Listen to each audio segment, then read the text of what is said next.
अभी कर रहे हैं स्पिरिट ऑफ अप्रोच। अप्रोच कैसे किया जाए गीता को, ये श्री अरविंद पहले ही हमको, क्योंकि वो हम जिस तरीके से चाहे कितने भी सुपरलेटिव टर्म्स के ऊपर गीता को स्वीकार करते हों, श्री अरविंद ने जिस स्पिरिट के अंदर इसको लिया है, यदि हम उसके बैकग्राउंड को भी समझ जाएं तो हमारे लिए इसमें प्रवेश जो है, जो आज तक करते आए हैं उससे ज़्यादा गंभीर तरीके से, व्यापक तरीके से और अंतरंग तरीके से प्रवेश कर पाएंगे। तो पहली चीज ये है, स्पिरिट क्या है। स्पिरिट मतलब किस भाव से हम इसके अंदर प्रवेश करना चाह रहे हैं।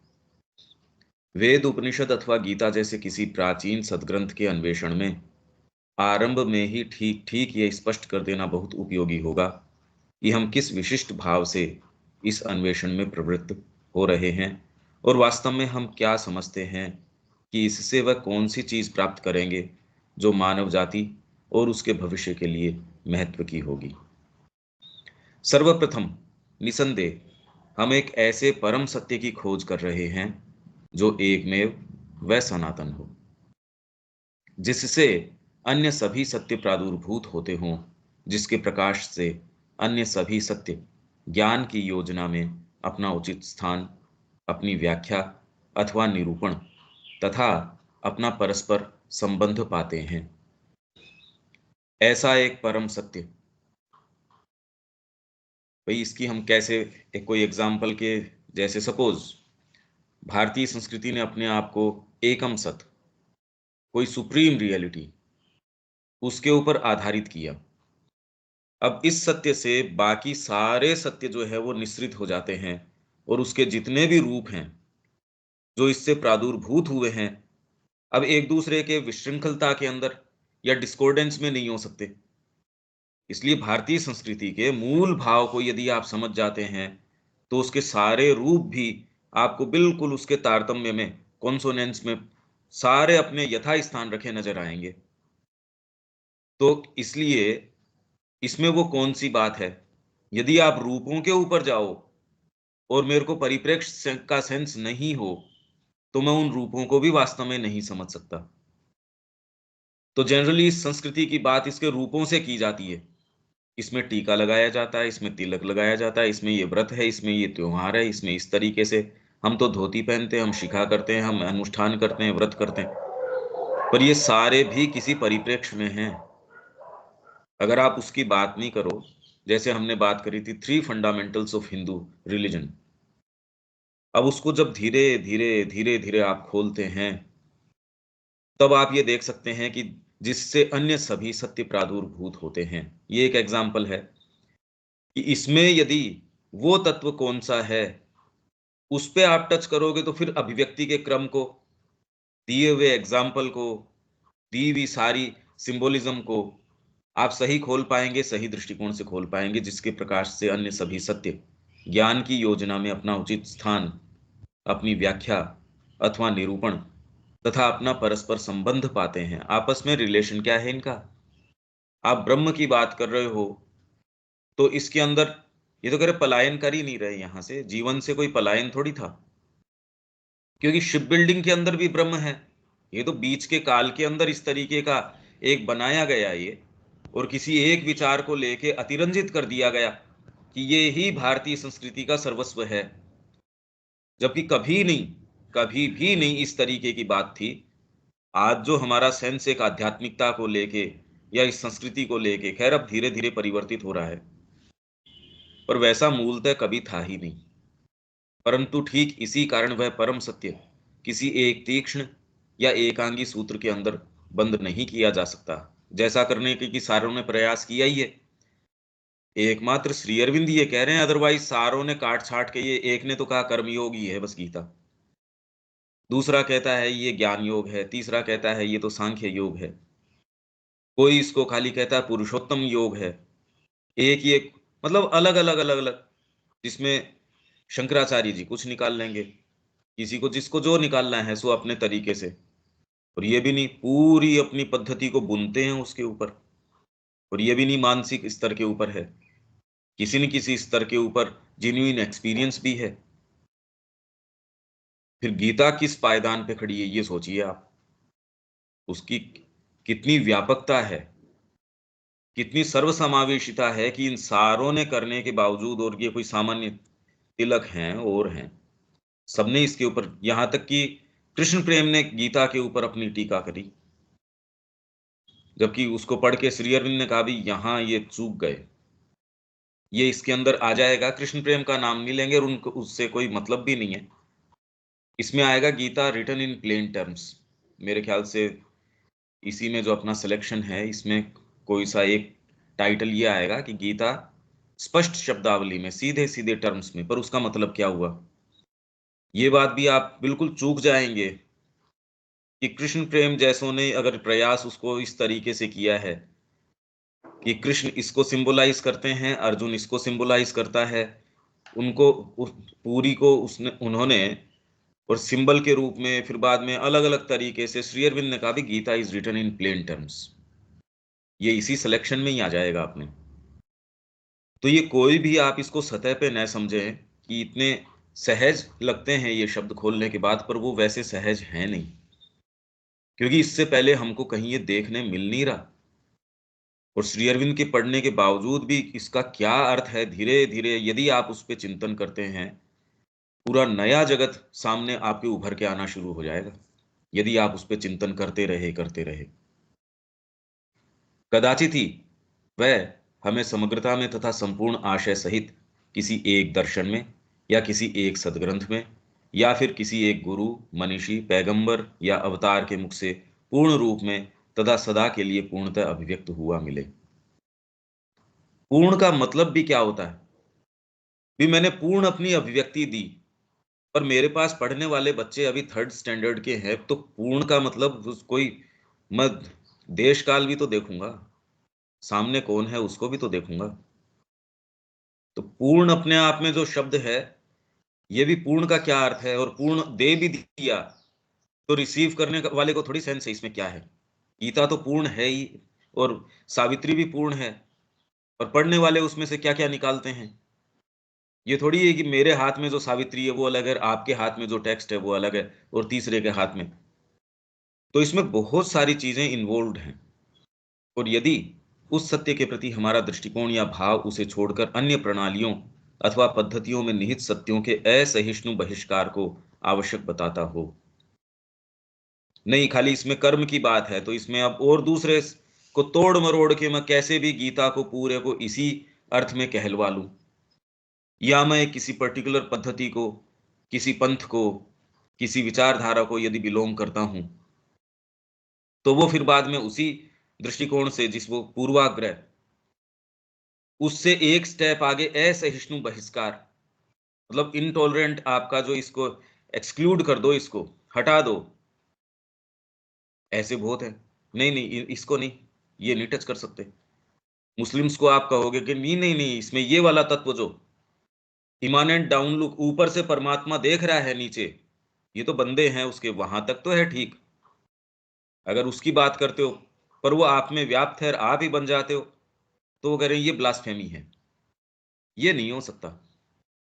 तो असहिष्णु बहिष्कार कि वो कुछ भी हो सकता है। तो आप किस पर्टिकुलर थॉट को, सेक्ट को, फिलोसॉफी को, और यदि वो इस तरीके की है, वो असहिष्णु बहिष्कार को आवश्यक बताती है, तब भी इसका अर्थ है कि वह सत्य अपनी समग्रता में हमारे द्वारा खोजा नहीं गया है। क्योंकि कोई भी समग्र सत्य है, आप एक भवन बना रहे हैं, आपके पूरी ब्लूप्रिंट दिमाग के अंदर पूरा है। अब इसमें आप किस किस को क्या क्या टास्क देते हैं, वो एक दूसरे से आके डिसहार्मनी में नहीं आ सकते। अगर एक ही इंटेलिजेंस सारों को ऑर्गेनाइज कर रही है, वो डिसहार्मनी में कैसे आएंगे?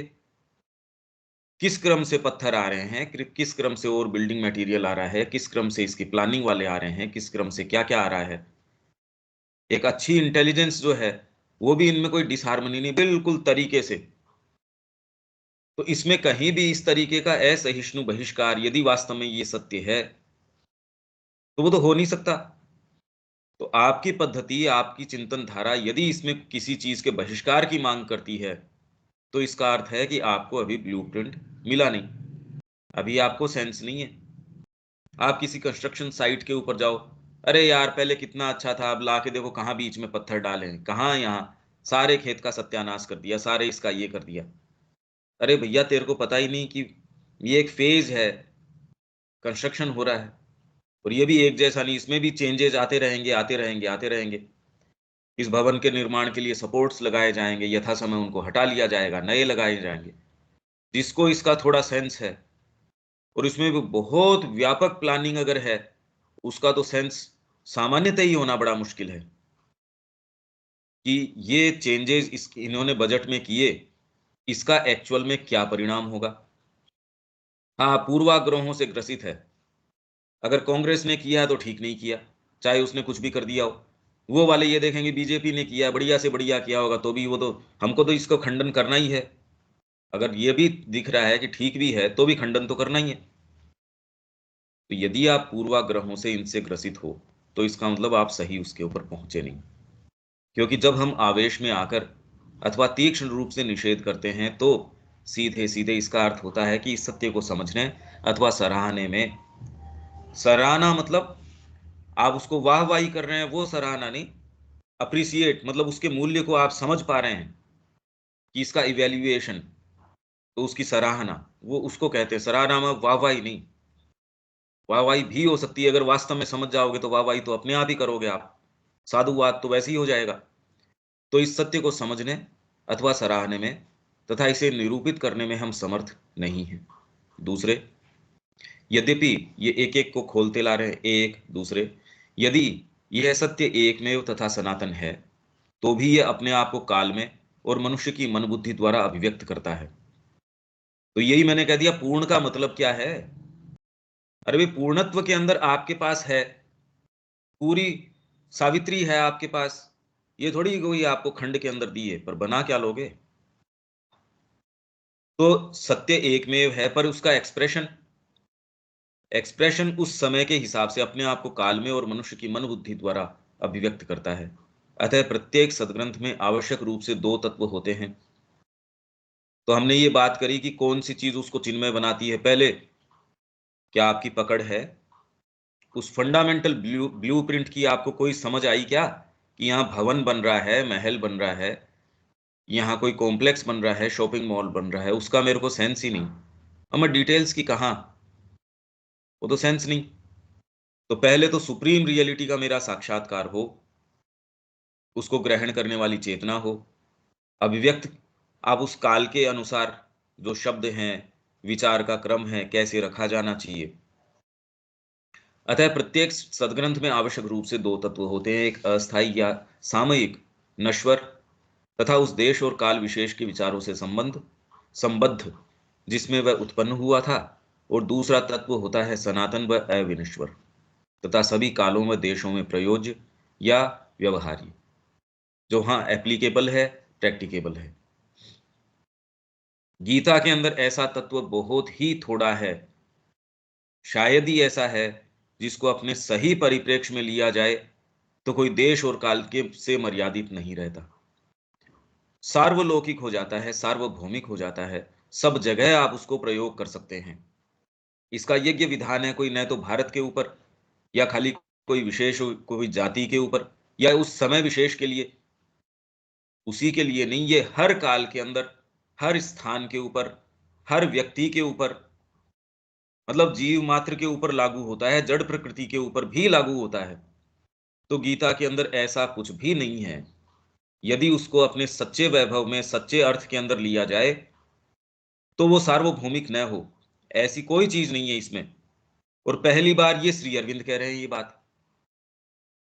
इसलिए यदि हम इसमें धीरे धीरे धीरे धीरे कि हम इसको समझ गए, ये न मान बैठिए, क्योंकि जिन्होंने प्रयास किया है, वो हम ये नहीं कह सकते कि वो केपेबल नहीं थे, कि हम समझ गए और शंकराचार्य जी हैं और हैं, ये इतने केपेबल नहीं थे कि एक बेसिक चीज नहीं समझ पाए। तो इसका मतलब हमको जो अपना अप्रोच है, उसमें और ज्यादा गंभीर, उसमें और ज्यादा इंटेंस बनना पड़ेगा, तो कुछ समझ पाएंगे। इसका मतलब इसकी जो जो शिक्षा है, जो श्री अरविंद कह रहे हैं, वो इतनी गंभीर बात कह रहे हैं, क्योंकि वो इतनी गंभीर है, हम उसको चूक जाएंगे। इसके अतिरिक्त परम सत्य की अभिव्यक्ति अथवा वर्णन में उसे जो वर्तमान रूप दिया जाता है, जो भी रूप उसको दिया गया, जिस पद्धति तथा योजना से, जिस तात्विक व बौद्धिक सांचे में ढालकर और जिस विशिष्ट वाक्य रचना का प्रयोग कर उसकी अभिव्यक्ति की जाती है, वे सब अधिकांशतः काल के परिवर्तनों के अधीन होते हैं।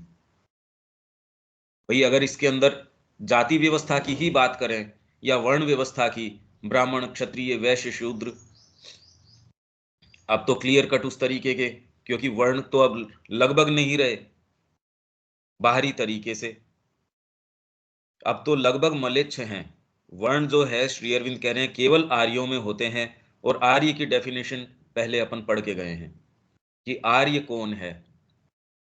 आर्य और अरहत का सिद्धांत या आदर्श ये हम पढ़ के गए थे। आर्य कौन है, और परफेक्टेड आर्य जो है वो अरहत हो जाता है। तो आर्यों में ही वर्ण होता है, म्लेच्छों में नहीं होता। ये एक समझने की बात है। तो आज तो लगभग सारे के सारे म्लेच्छ हैं। परमात्मा की ओर जाने की आप में अभिप्सा होती है, तब वर्ण व्यवस्था की बात है कि आपके अंदर अब जाने का क्रम कौन सा होगा।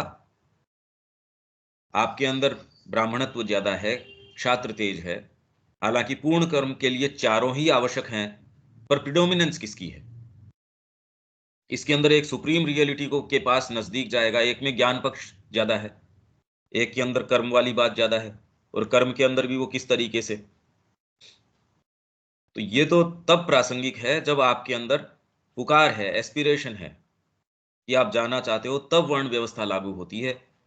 पर ये तो कोई भारत के ऊपर ही लागू होती है, किसी और जाति देश उनके ऊपर लागू नहीं होती, ऐसा भी नहीं है।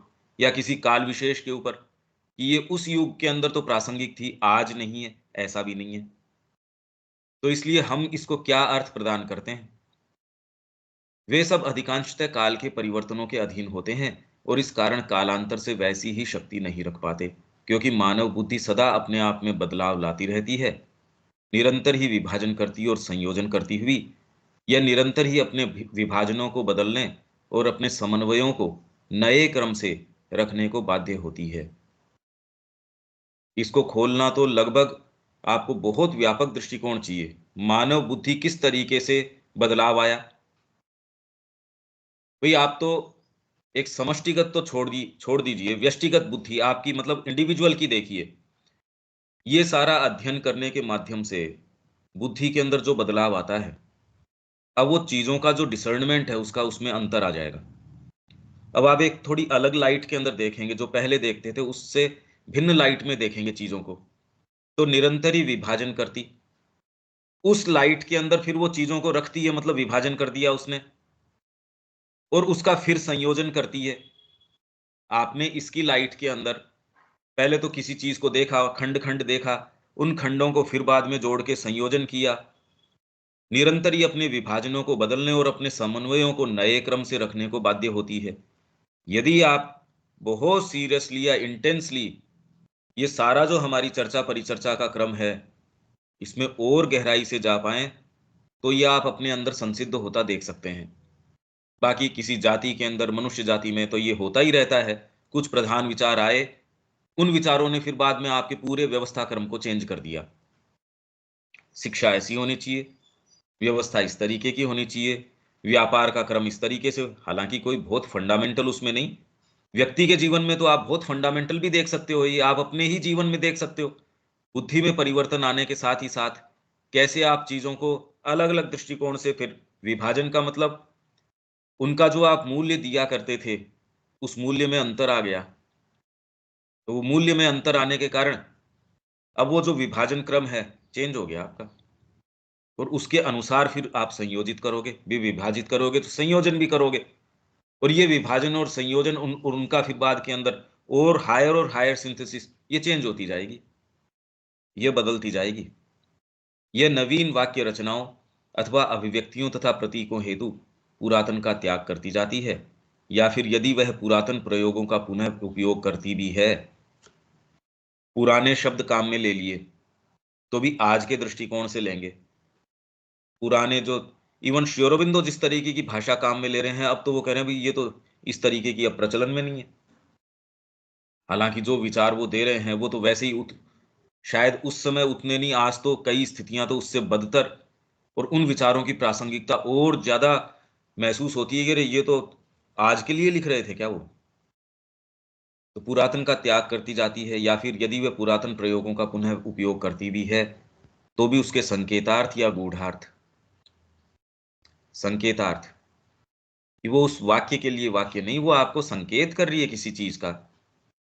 जैसे मैं आपको बार बार ये कह रहा हूं, जब श्री अरविंद ऊपर ये कह रहे हैं किसी ने जिसको जो मन में आया वो निकाल लिया, और श्री अरविंद को पढ़ के हम ये इसका अर्थ ये निकाल लें, चलो हम तो फिर बाद में एक व्यापक समझ के ऊपर पहुंचे, तो हम भ्रमित हो जाएंगे इस बात से कि हम तो समझ गए। तो क्या जो लोग जिन्होंने इसके ऊपर प्रयास किया है, भाई जो जो जिन लोगों का प्रामाणिक प्रयास है, क्या वो इतने भी कंपिटेंट नहीं थे? तो ये हमको सोचने को मजबूर करता है कि जिस व्यापकता की, जिसकी ओर संकेत कर रहे हैं श्री अरविंद, वो कितनी गूढ़, कितनी गंभीर, कितनी जबरदस्त चीज है। तो उतना ही हमको इसके लिए सुसज्ज अपने आप को करने की आवश्यकता है, न कि ये मान बैठने की कि हाँ हम समझ गए, नहीं। या कम से कम उसकी वास्तविक अंतर वस्तु, मतलब उसका कंटेंट, उसकी क्या है आंतरिक, उसमें क्या रखा है, वही अंतर वस्तु। अब आप खाली शरीर से ही भेंट करो तो आप तो चूक जाओगे। अब मैं सामने कोई बैठा है, उसको वो आदमी मान बैठूं, मतलब वो खाली शरीर है, या उसका बाहरी क्या फ्रेमवर्क है, एक या आप उससे ये मिलो, अरे यार माँ का व्यक्ति है, ये इस मार्ग का है। अब इसके जो भी प्रकृति है, जैसी भी है, भी सारों की कोई प्लस माइनस होते हैं, पर ये बाइंडिंग आपकी जो है कि माँ का है, ये आपको सारी चीज जो कंसिडरेशन है उसको सुपरसीड करवा देगी। उसके साथ जो भी व्यवहार है वो बिल्कुल बदल देगी। वहीं बाहरी तरीके से बहुत कोई सौम्य है, ये है, मतलब प्रकृति में बड़े जबरदस्त एंडोवमेंट्स हैं उसको, अच्छी संपन्न प्रकृति मिली है उसको, पर भीतर से ये वाली बात नहीं है, तो आप फिर बाद में उससे ज्यादा समय व्यतीत नहीं करेंगे। तो अंतर वस्तु भीतर क्या है उसके, तथा अर्थ संगतियों को इस प्रकार इतना बदल देती है, यही इसी बात ने जो मैंने आपको उदाहरण दिया है कितना बदल देगी कि अरे ये व्यक्ति यही है नजदीकी करने लायक। बाहरी प्रकृति से क्या फर्क पड़ता है विशेष, भीतर इसके जो एस्पिरेशन है वो दुर्लभ है, तो इसलिए कुछ भी। तो माँ कह रही है अगर एक आध आश्रम बिगाड़ के अगर एक व्यक्ति की आत्मा के अंदर भी कुछ होता है, सस्ता है, तो आपकी वैल्यूज कितनी चेंज हो गई। वैसे ही ये संकेतार्थ, गूढ़ार्थ, आप यदि इसमें प्रवेश कर पाते हो, तथा अर्थ संगतियों को इस प्रकार इतना बदल देती है कि हम इस प्रकार की प्राचीन पुस्तक को पढ़ते समय इस विषय में कभी भी सर्वथा सुनिश्चित नहीं हो सकते कि उसे हम उसी आशय और भाव में समझ पा रहे हैं जैसा आशय व भाव वह पुस्तक अपने समकालीन लोगों के लिए रखती थी। अतः ऐसे सद्ग्रंथ में जो तत्व चिरंतन महत्व का है, वह तत्व है जो सार्वलौकिक होने के साथ ही अनुभूत किया गया हो, जिया गया हो, और बौद्धिक दृष्टि की अपेक्षा उच्चतर दृष्टि से देखा गया हो। ये ही अप्रोच, जब और सदग्रंथ को इनको तो छोड़ दीजिए, माँ की जो भाषा है, बोलचाल की भाषा है, वहीं हम सबसे ज्यादा धोखा खाते हैं, बहुत धोखा खाते हैं। कितने लोगों को अपन ने पुस्तक दी, मैंने एक को कहा कि भी ये माँ की आप पढ़िए, नेक्स्ट टाइम आके वो कहता है यार ये तो सामान्य सी बातें हैं, इसमें क्या बात है, इसमें ऐसा क्या है। मतलब आप इसके अर्थ को बिल्कुल चूक जाते हैं, क्योंकि जिस तरीके की वो भाषा में है, हम वहीं सबसे ज्यादा धोखा खा जाते हैं। ऐसे ही यार ये तो सामान्य बात है, वो तो तब पता चले जब हमने उसके ऊपर जीने का प्रयास किया हो कि वो सामान्य है या असामान्य है। इनफैक्ट जो आपको बहुत गंभीर तात्विक और ये चीजें लगती हैं, वो वैसी है नहीं। माँ की जो सामान्य बातें हैं वो तो मंजी हुई आध्यात्मिकता है, वो उसका सार है। वो आ नहीं सकती अपने मूल के अंदर यदि आपने इस पे पदार्पण न किया हो। इसलिए वो कह रही है मेरी वार्ताएं प्योरली, जो साधना के दृष्टिकोण से उसको पढ़ता है उसके लिए ही है, प्योरली। अब यदि ये भाव ही नहीं है, अभी तक ये बात ही नहीं आई, तो उसमें तैयारी मात्र भली थोड़े हम कहते हैं हमको समझ में आ गया, ये संभव है ही नहीं, ये संभव नहीं है। हाँ हमको कुछ भी महसूस होता उससे कोई उसके थोड़ी टेक्स्ट के फर्क पड़ गया, पर यदि हम ये वहम लेके घूम रहे हैं तो ये हमारे लिए गंभीर बात है जीवन तो हमारा है, वो वहम में क्यों चला जाए? तो ये अच्छा, इसकी कमेंट्री की अपने को आवश्यकता नहीं है, ये आप अपने स्तर के ऊपर पढ़ सकते हैं।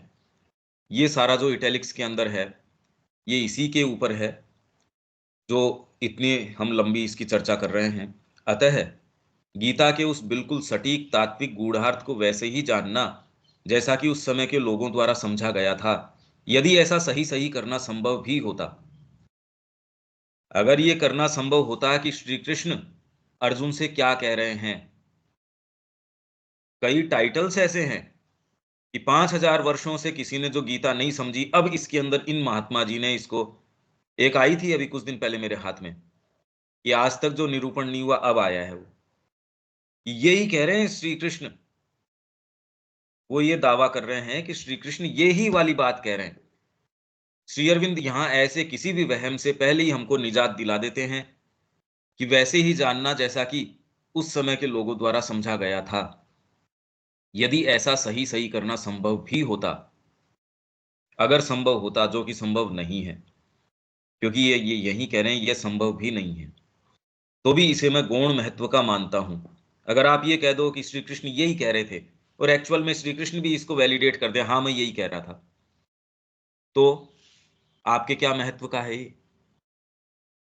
भाई इस वैलिडिटी से यो तो आपके कितने फैक्ट्स है, कोई आके ये कह देता हाँ भाई साहब मैं ही लेके आया था ये, तो इससे कोई प्रैक्टिकल कोई थोड़ी बहुत उसकी सिग्निफिकेंस हो, पर उसका जो मूल तत्व है, कौन सा डाकिया आपकी डाक लेके आया है, कौन डाल के गया, आप इस पे कोई कौन सा दिमाग लगाते हो? अगर उस व्यक्ति विशेष से कोई है जब तो कि ठीक है कौन लेके आया, पर वो रहस्य क्या है, मूल मुद्दा तो वो है। और यह संभव भी नहीं है। इसलिए जो जितने भी ये प्रमाणीकरण किया जा रहा है, या जो इतनी स्टेटमेंट्स हैं, ये ही वाली प्रामाणिक पुस्तक है, ये ही वाली ये है, ये संभव नहीं है। और यह संभव भी नहीं है। जैसा कि गीता पर लिखे गए और अभी भी लिखे जा रहे मूल भाष्यों की परस्पर मत भिन्नता से, एक दूसरे से मत भिन्न हैं ये जो भाष्य लिखे जा रहे हैं। शंकराचार्य जी एक चीज लिख रहे हैं, और इसके अंदर जो माध्वाचार्य है वो अलग लिख रहे हैं, जिसके अंदर तीसरा तीसरी चीज लिख रहा है। और ये कोई सा भी सामान्य व्यक्ति नहीं है, दिग्गज हैं ये, जिन्होंने अपनी अपनी मूल धाराओं का प्रणयन किया है, वो निकाली है। सामान्य चिंतन तो है नहीं कि हम समझ गए, ये समझे नहीं।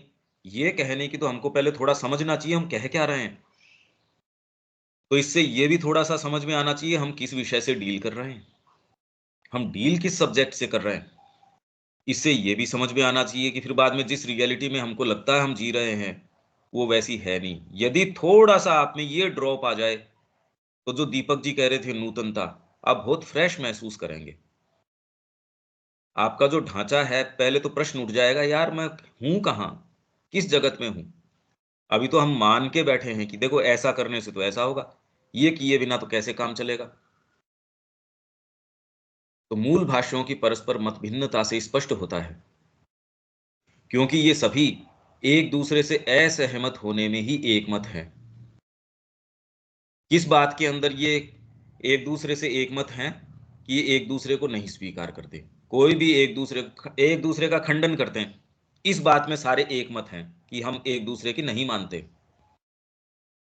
प्रत्येक ही गीता में अपनी ही तत्व ज्ञान की पद्धति तथा धार्मिक विचारधारा खोज निकालता है, और यहाँ तक कि अत्यंत श्रमसाध्य निष्पक्ष विद्वत्ता तथा भारतीय दर्शन के ऐतिहासिक विकास क्रम के विषय में अत्यंत प्रकाशमान सिद्धांत भी हमें इस अपरिहार्य भूल से नहीं बचा सकते।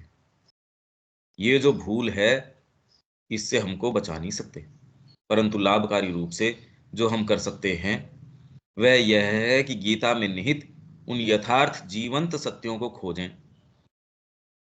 भाई श्री अरविंद ने सारा का सारा निरूपण कर दिया, पर हम में से कौन सा ये कहे कि नहीं श्री अरविंद ये ही वाली बात कह रहे हैं, या मेरे समझ में आया वो ही सारा सत्य आ गया, मेरा जितना फ्रेमवर्क है उसके अंदर जितनी संभावना है उतना वर्तमान के लिए आ गया, ये कह सकते हो?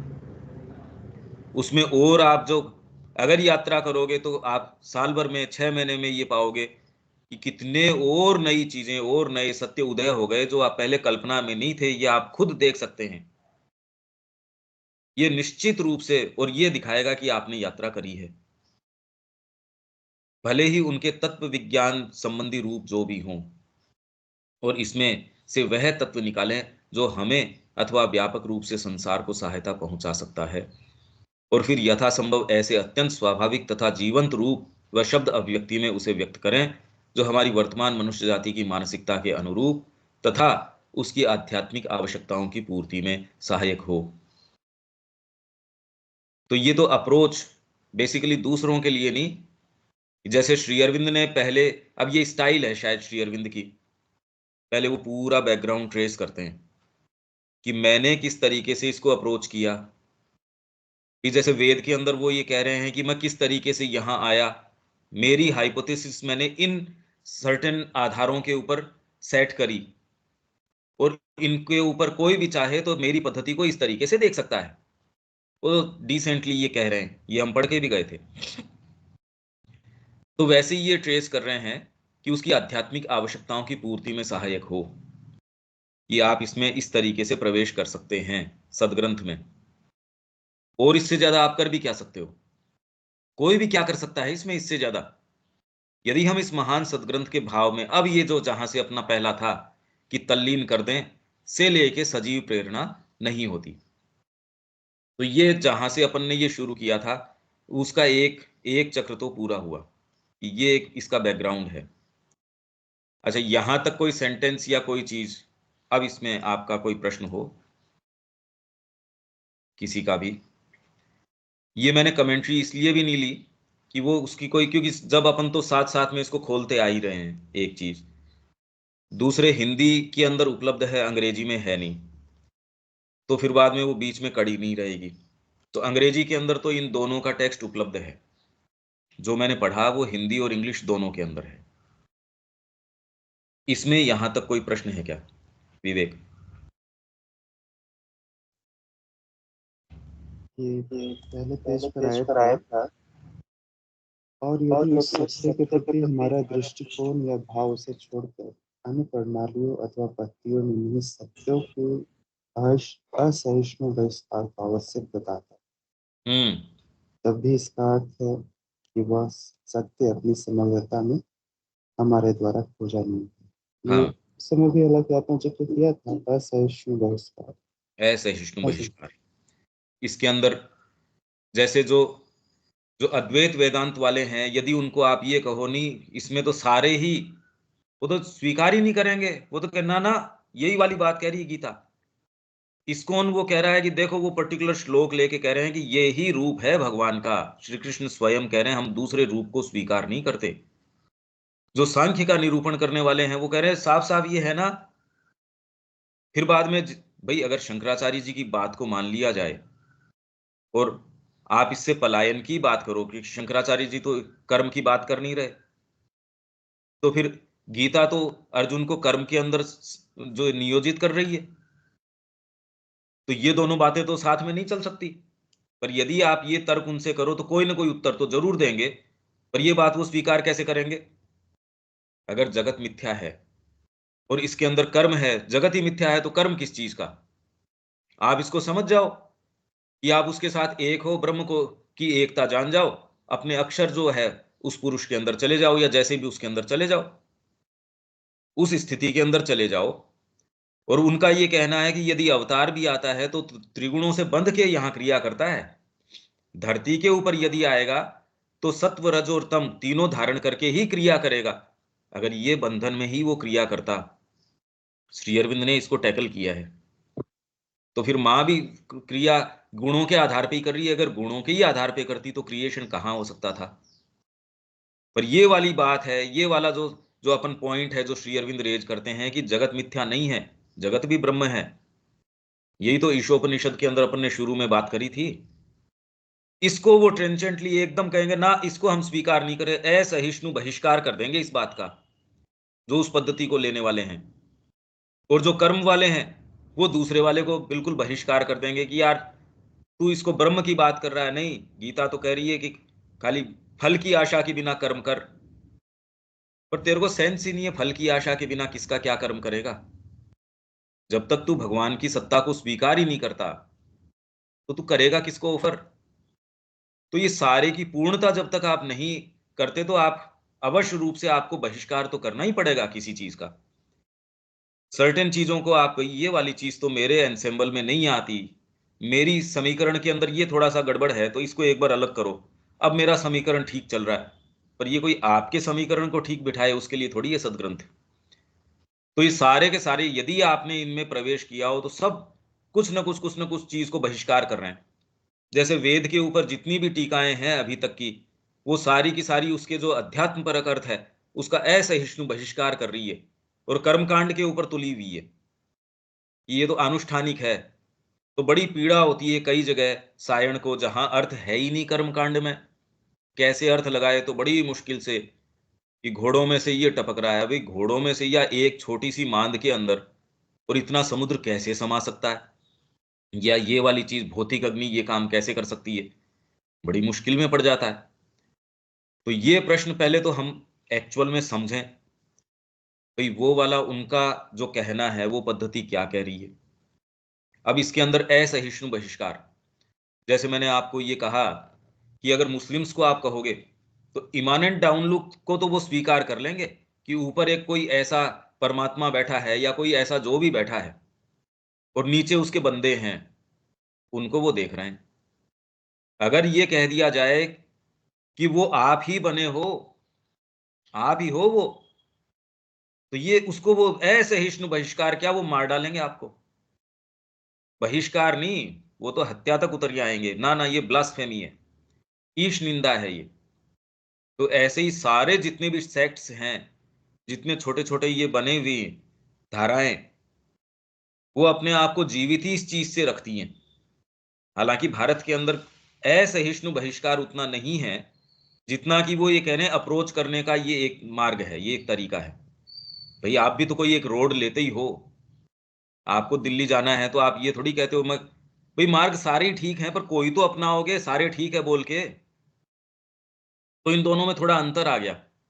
एक तो इतनी ज्यादा संकीर्णता है कि आप मारने कूटने के ऊपर तुल जाओ, जैसा कि ये सेमेटिक रिलीजन्स करते हैं।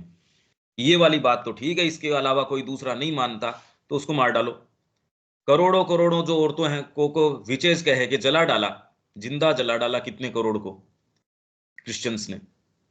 मुस्लिम्स तो आज तक भी और अभी भी कन्वर्जन कर रहे हैं। हमको ये असहिष्णु, हम नहीं रह सकते उस मोहल्ले में ही नहीं रह सकते, न रहने देंगे जिसमें थोड़ा सा भी इनके हो जाएगा, इसलिए हम बहिष्कार करते हैं इसका। और इवन हमारे अंदर कई कुछ ऐसे हैं जो ये कहे कि भाई इस्कॉन जैसे कहेगा नहीं नहीं, ये वाली बात नहीं। पर वो एटलीस्ट कम से कम वो हत्या या इनके ऊपर नहीं उतर जाएगा, इतने कोई अनकल्चर्ड या ये वाली बात नहीं है। ये असहिष्णु बहिष्कार, अगर ऐसा कर रहे हो इसका मतलब वो कंप्लीट ट्रूथ आपने ग्रास्प नहीं किया। और कोई? नहीं भैया, एक पहले क्लास से हम लोग पढ़ते आ रहे थे, उसका चौथा जो पॉइंट था कि जैसे हम लोग जो इस क्वेश्चन को ट्रेस कर रहे थे कि गीता को कौन सी चीज चिन्ह बनाती है। किसी सदग्रंथ को। हाँ, तो उसका जो चौथा पॉइंट था कि हम जो एक्सपीरियंस हो रहा है उसको एक्सप्रेस किस तरीके से करते हैं, उसके लिए हाँ किस प्रतीक और किस विचार का इस्तेमाल करते हैं। हाँ तो उसमें यह था कि गीता जैसे और सब ग्रंथ हो या कोई भी चीज हो जो विचार लेते हैं, जैसे अभी भी इसमें पढ़े, तो समय के साथ फिर वो अपना अर्थ खो देती है। तो वैसी कौन सी चीज है जो गीता में है जो अभी भी वर्तमान बनी हुई, तो सा ये आइडिया समझ में नहीं आया। यही श्री अरविंद कह रहे हैं कि गीता में ऐसा तत्व नहीं के बराबरी है। पर अब वो युद्ध के अंदर गए, रथ लेके गए या इस भूमि में गए, वो बार बार संजय की बात कर रहे हैं, धृतराष्ट्र की बात कर रहे हैं। अब उनकी तो कोई हमारे जीवन से तो कोई प्रासंगिकता है नहीं, न उस प्लॉट की प्रासंगिकता है। उन्होंने पांचजन्य शंख बजाया, उन्होंने जो ऋषिकेश ने ये वाला बजाया, उसके अंदर पौंड्रम दद्मौ महाशंखम, वो कि उसने एक ने पौंड्र बजाया। ये शंखों के नाम ले रहे हैं पर ये भी बहुत डीप, यदि इनको आप खोलें ये भी कोई बाहरी चीजें नहीं है। तो इन शक्तियों को कैसे हम एक्सप्लेन करें, यही तो एक बहुत बड़ी प्रॉब्लमेटिक बात है।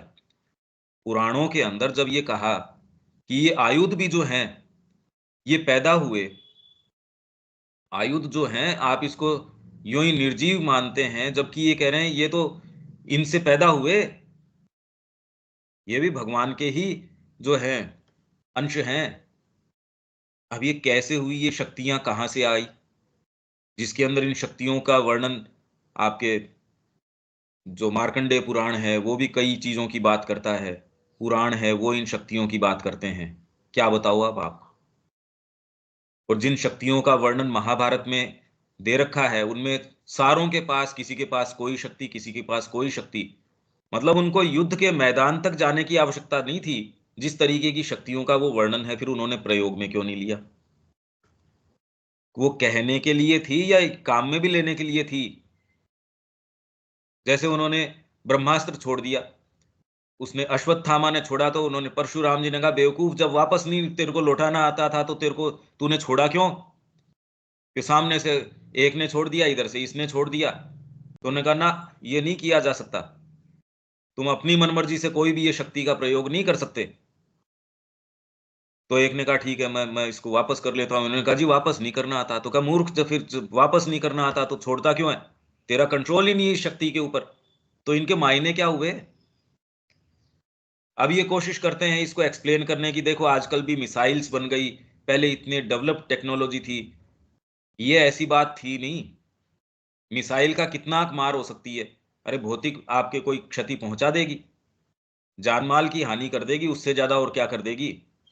यहां यदि आप शक्ति छोड़ते हो, वो तो जो नुकसान करेगी वो तो क्या करेगी, कल्पना नहीं कर सकते।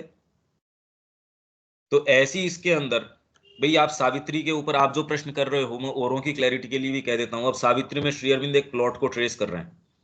सावित्री अब जंगल में जा रही है, यहां जा रही है, अब इसका किससे क्या संबंध है। हाँ, यदि आप साइकोलॉजिकली, सावित्री एक डिवाइन वर्ड है जो लिबरेट करने के लिए आई हुई है, यदि आप साइकोलॉजिकली सारे को ही ट्रेस कर पाओ, पर फिर भी इसके अंदर जब वो प्लॉट को, क्योंकि श्री अरविंद काम में ले रहे हैं, वो मध्य प्रदेश के ये है, वो फिर बाद में शाक्य क्या है, वो यहाँ का है, फिर ये इस समय है, फिर बाद में ये है, तो एक स्टोरी को या सर्टेन चीज को ट्रेस करके आ रहे हैं। लोग इसके ऊपर बड़ा सीरियसली बात करते हैं, ये वाला व्रत है यहाँ, ये तो गुजरात में होता है, ये राजस्थान में होता है। कह रहे होंगे, कह रहे होंगे, पर मतलब आपकी इसके अंदर पांडित्य इस बात के अंदर होना चाहिए क्या। लोग ये कह रहे हैं श्री अरविंद ने इतनी लाइनों में ये शब्द काम में लिया, इतने में ये काम में लिया है, ये कह के एज इफ उन्होंने सावित्री का वर्णन कर दिया हो। यार उसका सावित्री से क्या संबंध है। उससे तो ये दिखा रहा है कि आप इस सत्य में प्रवेश नहीं कर रहे। आप कितना ध्यान देते हो कि कोई व्यक्ति कौन सी ड्रेस पहन के आ रहा है, या वो क्या कर रहा है, किस तरीके से। आप तो वो, अगर वास्तव में कोई डीप व्यक्ति है तो आप उसकी एक एक बात, उसके सत्य, उसके ऊपर ध्यान देंगे। तो वैसे ही सावित्री के अंदर तो कितना कितना आप जब देखते हो प्लॉट, और जब कमेंट्रीज जो आज तक की हैं वो सारी आपको प्लॉट समझाती हैं, एज इफ कोई इलिटरेट लोगों के लिए लिखी जा रही है क्या, जिनको ये सेंस नहीं है। अरे यार, जिसको भाषा का सेंस है वो तो समझ ही जाएगा कि सावित्री जंगल में जा रही है। ये फिजिकल ऋतु जो है इस समय, जो बारिश की ऋतु आ गई, इसमें ये आ गई। श्री अरविंद पोएटिक जीनियस के हिसाब से उसका वर्णन इतना सुंदर तरीके से करते हैं। और फिर जो भाषा काम में ले रहे हैं भी श्री अरविंद, जिन जिन संस्कृतियों से जो जो शब्द उठाते हैं, उस क्रम को आप देखो। फ्रीली श्री अरविंद जैसे कई वेद के अंदर रूपक हैं, वो यहाँ काम में लेते हैं। वेद के अंदर यदि आपका प्रवेश नहीं है तो ये कमेंट्री कैसे कर सकते हो, या आप समझ कैसे सकते हो इसको। तो आपने सीधे ही सावित्री अप्रोच कर ली। कितने जो वर्ड्स हैं श्री अरविंद कोई ग्रीक कल्चर से उठा लेंगे। अब यदि आपको उसका सेंस नहीं है, और खाली उस शब्द का पता नहीं उसके पीछे क्यों कहा, वो भाव क्या है, तो ऐसी बहुत सारी चीजें यदि आप खाली उसी बाहरी रूप पे अटक जाओ तो वो फिर बाद में प्रासंगिक नहीं रहती। अब वो जंगल में गई नहीं गई, क्या प्रसंग है इसका, विशेष क्या बात है इसकी। वो वर्षा ऋतु रही या ग्रीष्म काल रहा या कौन सा काल रहा, ठीक है, एक साहित्य की जहां तक सुरुचि की बात है उतना तो ठीक है, पर इसमें कोई जो आदमी थोड़ा गहरा है उसको क्या फर्क पड़ता है इस बात से। भी संगीतकार है, कौन सा वाला माइक काम में ले रहा है, एज लॉन्ग एज वो साफ साफ आपके पास आ रही है, आप उसका रसास्वादन करते हैं। और डिटेल्स के अंदर क्यों दिमाग लगाते हैं। आप तो आंख बंद करके पूरा उसका रस लेते हैं, कौन बैठा है क्या नहीं बैठा है। उससे कोई प्रासंगिकता रहती नहीं। तो ऐसी कुछ चीजें कि वो यहाँ गए, बार बार उसने संजय को ये उसने कहा, संजय ने उनको धृतराष्ट्र को ये कहा, या और कितनी कितनी कितनी कितनी चीजें हैं इसके अंदर। तो उसको भी यदि, और उसी का प्रयास फिर बाद में कुछ का कृष्ण प्रेम ने किया, तो श्री अरविंद ने कहा ना ना, ये अप्रोच ठीक नहीं है। Gita is written in plain terms. अब वो प्लेन का क्या मतलब है, ये सारी चर्चा करने से हमको क्या वो प्लेन बिना प्लेन नहीं रहा? यही मुद्दे हैं। हाँ विवेक, और कुछ? नहीं भैया, सही बोला। इसी तरीके से जब श्री अरविंद पर्सपेक्टिव प्रदान करते हैं, तो ये वाले तत्व कौन सा है, ये वाली चीज कहाँ है, जब आप ये प्रश्न करेंगे तो ये बिल्कुल नया जगत खुल के आ जाएगा आपके सामने। यही वाली बात नहीं रहेगी। अच्छा, किसी के भी और कोई बात है क्या, रविकांत जी? नहीं, मेरा कोई प्रश्न नहीं है। ठीक है।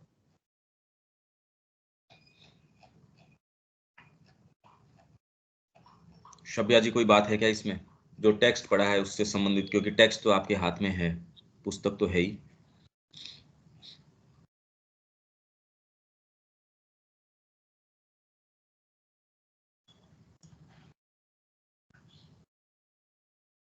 दीपक जी, आप कुछ कहना चाहेंगे?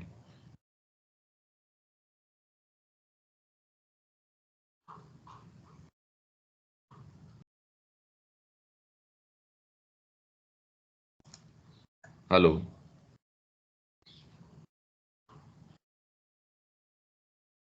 आवाज आ नहीं रही, शायद आपके कोई वहाँ इशू है। चलो कोई नहीं, हम आगे चलते हैं। आगे ये कह रहे हैं, गीता में ऐसा विषय बहुत ही कम है जो देश से सीमित और सामयिक अथवा अस्थायी हो। यही जो विवेक पूछ रहा था।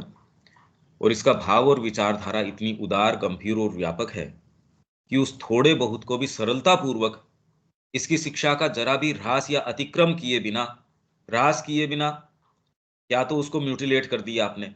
शिक्षा तो बहुत गंभीर है, पर उतार लाए। यही बात श्री अरविंद ने ईशोपनिषद के समय ये अपन पढ़ के गए थे कि वो गंभीर से गंभीर जो है फिलोसॉफी की बात कर रही है ईशोपनिषद, और उसी के प्रसंग में फिर मैंने आपको एक्चुअल जो उसके श्लोक हैं वो पढ़ के बताए थे।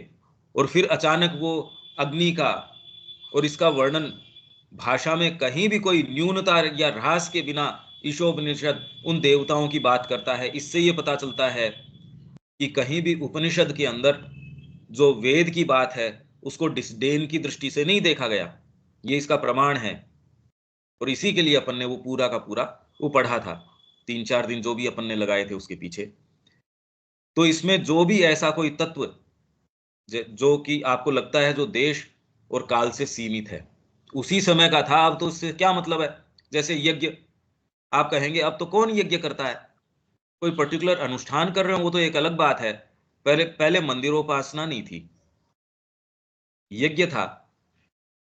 और वो कल्चर किस तरीके की थी, वो क्या करते थे, ये मुश्किल है और कोई प्रासंगिकता है भी नहीं यदि हम जान भी जाते हैं। इसीलिए इसी चीज को पकड़ के हमने जो वैदिक युग, भाई इतिहास को यदि पूरे को ट्रेस करें, क्योंकि भारत का इतिहास श्री अरविंद के दृष्टिकोण से रीराइट करने की आवश्यकता है। जो पर्सपेक्टिव वो दे रहे हैं, यदि आप वास्तव में कुछ करना चाहते हो, इस चीज की बहुत ज्यादा इंपॉर्टेंस है। इतिहास बहुत ज्यादा गड़बड़ है ही नहीं।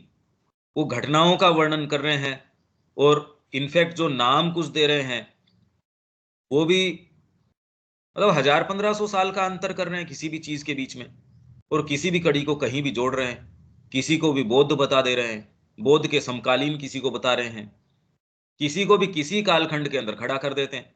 और जो हिस्टोरिकल चीज है आपकी, उसको हिस्ट्री मानते नहीं, उसको साहित्य मानते हैं। महाभारत को हिस्ट्री नहीं मानते आपके, और जो गीता है इसको कोई हिस्टोरिकल नहीं मानते। जो अच्छी आपकी जो चीजें हैं, रामायण है, इसको हिस्टोरिकल काव्य है। तो मतलब इस राष्ट्र की जो क्रीम है उसको हम नहीं स्वीकार करेंगे। हमारे पास इसको स्थापित करने के लिए हमारे पास आवाज है नहीं। भाई श्री अरविंद ने कह दिया वो तो ठीक है, श्री अरविंद को ये महसूस हुआ, उन्होंने सारी चीज स्थापित कर दी, पर वो करने के बाद भी उतनी ही अबोधगम्य है जितने की मूल वो ग्रंथ थे। आज इसको वापस रीराइट करने की, और यदि ये किया जा सके तो चमत्कार ऑटोमेटिकली ही साधित हो जाएगा। यदि ये किया जा सके, भाई इस जगह को मैं कैसे हरा भरा करूं, आप तो चैनलाइज कर दो। किसी भी जो नदी है उसको चैनलाइज करके यहां लिया हो। चर्चा परिचर्चा से नहीं होगा, लाने से होगा, प्लानिंग से नहीं होगा, योजनाओं से नहीं होगा। इसलिए उसमें ये तो नया हृदय पाने से होगा। तो ये यदि हम कर पाए किसी एक एक फील्ड में, क्योंकि सबको सबका अपनी भूमिका है इसमें, जिसको जिस फील्ड में लगता है, तो श्री अरविंद ने जो पर्सपेक्टिव दिया है उससे ला के इसको जोड़ दो। आपको और कुछ करने की आवश्यकता नहीं, ये अपना स्थान, अपनी जो हवा है, खुशबू है, वो खुद ही कर लेगा। नहर गुजरती है, वो एरिया स्वयं ही हरा भरा हो जाता है, कोई पौधे लगाने की जरूरत नहीं है उसमें। और यूं आप प्लानिंग करते रहो। तो ये जो है, जरा भी ह्रास किए बिना या अतिक्रम किए बिना, या ये कि चीज तो एक है, आप जबरदस्ती उसके अंदर बिल्ड किए जा रहे हो, अतिक्रम कर रहे हो उसको, तो एक के अंदर तो न्यून कर रहे हो, एक के अंदर जबरदस्ती उसके अंदर जोड़े जा रहे हो। व्यापक रूप दिया जा सकता है, यही नहीं, उसे देश या काल से। और ये एक ऐसी बात है जो सावित्री के ऊपर जो कमेंट्रीज हैं, अच्छे अच्छे लोगों की कमेंट्रीज है, यदि आप खोल के देखेंगे, आइदर तो वो पैराफ्रेज कर रहे हैं, वो कुछ कह ही नहीं रहे, या वो प्लॉट समझा रहे हैं। तो ऐसी लगती दरिद्रता ऐसी कि यार ये प्लॉट क्यों समझा रहा है कि सावित्री अब वन में जा रही है। अरे तो किसी को भी इंग्लिश आती है वो तो समझ ही जाएगा। इसके पीछे डीप साइकोलॉजी है, वो बता, ये क्या कह रहे हैं, ये सदग्रंथ ऐसी बात क्यों कह रहा है। उसके लिए बहुत गहरी साधना चाहिए, नहीं आप कह नहीं सकते।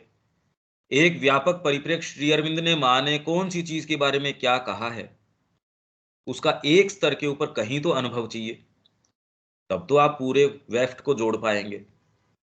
नहीं तो आपके जो पूर्वाग्रह हैं उसको घुसाए बिना और उपाय भी क्या है। हमारे माइंड का जिस तरीके का फ्रेमवर्क है, सपने की भी तो हम स्टोरी बुनते ही हैं, वो बीच के गैप्स फिल कर देता है। और वो फिल करता उस सामग्री से जो हमको मिली है, जिस परिवेश से हम हैं, जिस शिक्षा दीक्षा से हम गुजरे हैं, जिस परिवार से आए हैं, जिन पूर्वाग्रहों को हम ग्रसित हैं। ग्रसित हम कॉन्शियसली नहीं है, सपोज हम वास्तव में तटस्थ जो करना चाह रहे हैं पॉजिटिवली, उनकी तो बात छोड़ दीजिए, जो ईमानदारी से भी करना चाह रहे हैं तो भी बड़ा मुश्किल है ये। यही नहीं, उसे देश या काल से संबद्ध रखने की बजाय ऐसा व्यापक रूप देने पर उसकी शिक्षा की गहराई, उसके सत्य और उसकी शक्ति में वृद्धि होगी। श्री अरविंद इसी दृष्टिकोण से पूरा का पूरा निरूपण करते हैं अपना, और जो गीता के फ्रेमवर्क में करते हैं उससे भी अनबाउंड, बिल्कुल मुक्त तरीके से इन कॉन्सेप्ट्स को और सिंथेसिस में खोलते हैं। तो जैसे जैसे ये कॉन्सेप्ट आएंगे, अपन कॉन्सेप्ट्स के हिसाब से चलेंगे कि यज्ञ विधान है, तो अब कहाँ कहाँ कहाँ कहाँ माँ ने इसके संबंध में कुछ कहा होगा, श्री अरविंद ने कहाँ कहाँ क्या क्या कहा होगा, वो फिर कॉन्सेप्ट के हिसाब से हम चलना चाहेंगे। श्रद्धा, अब श्रद्धा तो बहुत बड़ी बात है। फिर वो ये कह रहे हैं कि भी ये तीन तरीके की होती है, सात्विक है, राजसिक है, तामसिक है। अर्थ क्या हुआ इसका। तो ये जिन आधारों के ऊपर जिस, और ये कर्मयोग की बात करिए, अर्थ क्या है इसका, ये मूलतः। और इसके अंदर जो आपके समझ पड़े, मतलब जो क्वेश्चंस हों, पर उस दिन आप पूरे समय ये सोचिए कि उसके अलावा कोई दूसरा विचार न आए, या कम से कम उसका बहुत गंभीरता से आप चिंतन करते रहें। तो ये यात्रा जो है आपको बहुत कुछ प्रदान करेगी। वास्तव में स्वयं गीता ही बारंबार उस व्यापक रूप का संकेत करती है जो किसी विचार को दिया जा सकता है, भले ही वह विचार अपने आप में देश काल मर्यादित हो। जैसे, अब ये जैसे के अंदर आ गए, ये मैं बार बार कहता आ रहा हूं, अगर फिर भी नहीं समझ में आए तो रोक लेना। जैसे कि यज्ञ संबंधी प्राचीन भारतीय विधि और विचार को गीता देवताओं और मनुष्यों के पारस्परिक आदान प्रदान स्वरूप मानती है, जबकि यह विधि और भाव स्वयं भारतवर्ष में ही दीर्घ काल से लगभग लुप्त हो गए हैं और सर्वसाधारण मानव मन को और अधिक यथार्थ प्रतीत नहीं होते। भले हम किन्हीं मौकों के ऊपर अनुष्ठान करवाते हैं, हवन करवाते हैं, पर ये वो वाली बात नहीं है। यज्ञ जो प्रॉपर यज्ञ भी है, वो इवन जो ये आर्य समाजी हैं, जो किसी मूर्ति को या किसी चीज को नहीं मानते, वो केवल यज्ञ के ऊपर ही, तो भी वो एक पर्टिकुलर, वो ठीक है बस, वो उसमें उससे ज्यादा उनके जीवन में न तो उसका कोई, जितने आर्य समाजी हम देखते हैं, तो उसका कोई विशेष कोई उनके जीवन में, हाँ, उतना नीचे नहीं गिरने देते वो, किसी न किसी स्तर के ऊपर आके थोड़ा सा आपके कुछ ऐसा एंड ऑफ द डे कि मैं ये हूं। बाकी तो अल्टीमेटली उससे कोई जीवन में विशेष फर्क पड़ रहा हो, वो यज्ञ करते हैं, कुछ रेगुलर करते हैं, कुछ ने अपना क्रम साप्ताहिक है वो बना रखा है, करते हैं वो, पर उसका कोई यहाँ वो वाली बात है नहीं, अगर वो करते भी हो आप तो। परंतु गीता में इस यज्ञ शब्द को हम इतना संपूर्ण रूप से सूक्ष्म, आलंकारिक और प्रतीकात्मक अर्थ दिया गया पाते हैं, तथा देवता संबंधी धारणा देश काल मर्यादा और किंवदंती से न के बराबर ही बंधी हुई, अथवा इतनी मुक्त और इतनी पूर्ण रूप से सार्वभौमिक और दार्शनिक है। सार्वभौमिक देवता की अवधारणा जो है, देवता क्या है, आपकी आंखों से जो देखता है वो देवता ही देखता है, नाक से जो सूंघता है वो देवता ही सूंघता है, क्योंकि आप में और कोई दूसरी है ही नहीं। आपकी साइकोलॉजी जो है वो देवताओं के द्वारा गठित है। अब इसके अंदर कोई भारतीय या कोई वेस्टर्न या कोई जापानीज चाइनीज, इससे क्या फर्क पड़ गया? ये बात तो सार्वभौमिक है, वो स्वीकार करो या मत करो। और दार्शनिक फिलोसॉफिकल बात है ये, कि हम यज्ञ और देवता दोनों को मनोविज्ञान और प्रकृति के साधारण विधान के व्यापक तथ्य के रूप में सहज ही ग्रहण कर सकते हैं। यज्ञ को प्रकृति का एक साधारण विधान है, क्योंकि कल हम ये बात करके गए थे, यज्ञ का अर्थ क्या हुआ? एकम सत। आपका पूरा शरीर एक है, और एक है, इसके अंदर सारे भागों को सहर्ष स्वीकार करो या असहर्ष स्वीकार करो, स्वीकार करना पड़ेगा कि वो इस देह का अंग है। और यदि वो सहर्ष इंटरचेंज करता है तो बढ़िया है। अगर पेट कहे मैं सहर्ष नहीं करता, तो आपका न तो पूरी बॉडी सही रहेगी, न दूसरे अंग सही रहेंगे, और अगर बॉडी सही नहीं रहेगी तो वो अंग भी सुखी कैसे रह सकता है? मैं अगर स्वस्थ नहीं हूं और मैं प्रॉपर इनटेक नहीं कर रहा, पूरी एनर्जी नहीं है, दूसरे भाग सुखी कैसे हो जाएंगे ये बताओ? अगर मेरा कोई अंग हड़ताल के ऊपर चला जाए या अपनी मनमानी करने लगे, तो ये सारों की समाहित क्रिया जो है, तो वैसे ही यज्ञ जो है एकम सत, सब, इसमें खाली व्यक्ति ही नहीं, चर अचर जो कुछ भी है, सबकी एक सॉलिडेरिटी है इस यूनिवर्स के अंदर।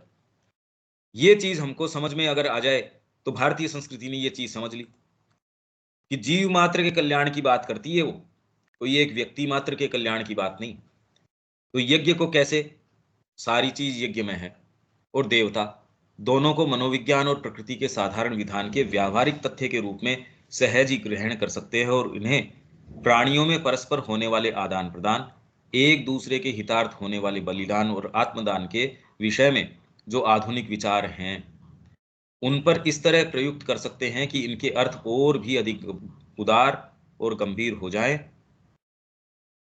अच्छा, यहां से फिर हम दोबारा लेंगे इसको, यहाँ यदि कोई प्रश्न हो, क्योंकि इसके बाद में अब चतुर्वर्ण की बात आ जाएगी इसमें, तो ये अब इतना जल्दी तो नहीं चल पाएंगे। दीपक, यहाँ तक तो बात ठीक है, या कुछ और ऐड करना है? कोई रिफ्लेक्शन है इसमें, कोई चीज अपन इसमें चूक गए हो या कोई और बात हो? नहीं, ऐसा कुछ नहीं लग रहा। कोई सेंटेंस विवेक, कोई कोई नहीं समझ में आ रहा हो? भैया ये जो फिर से शुरुआत की से मैं फिर से लेता हूँ, उसके बाद में कंक्लूजन। कहाँ से? ये हमने शुरुआत किया ना पेज नंबर 7 से, गीता में ऐसा विषय बहुत ही कम है। हाँ, मैं इसे फिर से देखूंगा और फिर कल जो होगा फिर मैं कुछ। हाँ, कल अपन यहाँ से ही लेंगे ये यज्ञ, और इसका तो अपने हो गया यज्ञ का एक बेसिक फ्रेमवर्क। और देवता के बारे में तो देखो अपन खूब चर्चा करके आए हैं कि देवता क्या हैं, देवताओं से कैसे आदान प्रदान हम करते हैं, तो वो तो हमको इतना खोलने की। और देवता इसलिए कुछ लोग खाली कि ये देवता वो देवता, अरे वो नहीं, और हर देवता अपने स्वरूप में भी परात्पर है, ये वाली सब बातें हम करके आए हैं। यज्ञ जो है, ये कॉन्सेप्ट अब गीता के अंदर आया है, इसको थोड़ा सा कल और ट्रेस करते हैं, और फिर बाद में चतुर्वर्ण है। चतुर्वर्ण क्या है, हम इसको खाली मोटे मोटे तरीके से ही अपने पूरे क्रम में लेते चलेंगे, फिर जब ये बात अपने मूल विषय के अंदर आएगी तब इसको पूरा खोलेंगे। जब इसको पूरा खोलेंगे, क्योंकि हमने पहले इसके बीजारोपण कर चुका होगा और इसके जो सूत्र हैं पहले अपन ने थोड़े-थोड़े टच किए होंगे, तो आपके लिए उस समय इसको थोड़ा इसके नज़दीक जाना और आसान हो जाएगा। तो यहाँ हम विराम देते हैं। आप इसके पॉइंट्स बना लीजिए, जहाँ आपको लगे आप इसके, और इससे पहले के भी हों, आप अपनी अंडरलाइन कर लीजिए, कल अपन इसको फिर से ले सकते हैं। ठीक है, यहाँ विराम देते हैं, कल मिलते हैं। जय श्री मां। जय श्री